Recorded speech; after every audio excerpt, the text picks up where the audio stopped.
বিশ্বব্যাংকের দক্ষিণ এশিয়ার জন্য নবনিযুক্ত ভাইস প্রেসিডেন্ট জোহানেস জুট বাংলাদেশের অন্তর্বর্তীকালীন সরকারের প্রধান উপদেষ্টা ডক্টর মোহাম্মদ ইউনূসের সঙ্গে সাক্ষাৎ করেছেন। সোমবার 14 জুলাই প্রধান উপদেষ্টার সরকারি বাসভবন যমুনায় এ সাক্ষাৎ অনুষ্ঠান হয়। মঙ্গলবার 15 জুলাই প্রধান উপদেষ্টার প্রেস উইং এক সংবাদ বিজ্ঞপ্তিতে এই তথ্য জানায়। আলোচনার সময় জুট বাংলাদেশের প্রতি তার গভীর অনুভূতির প্রকাশ করে।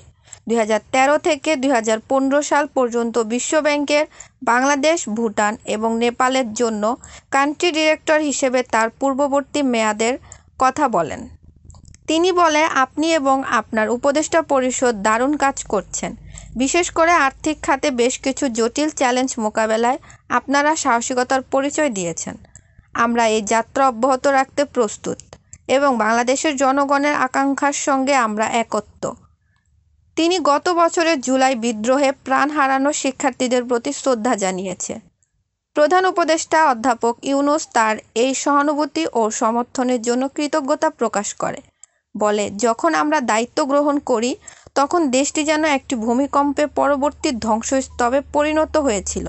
কোনো অভিজ্ঞতা ছাড়াই আমরা শুরু করি, কিন্তু উন্নয়ন সহযোগিতাদের সমর্থন আমাদের আত্মবিশ্বাস জুগিয়েছে।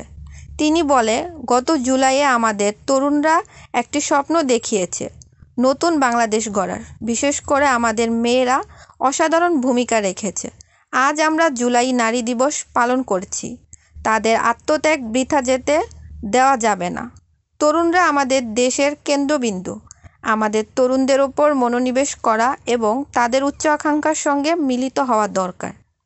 জোহানেস জুট জানান, গত অর্থবছরে বিশ্বব্যাংক বাংলাদেশে $3 বিলিয়ন মার্কিন ডলারের বেশি অর্থায়ন করেছে এবং আগামী 3 বছরে সমান হারে সহায়তায় অব্যাহত রাখার অঙ্গীকার করে।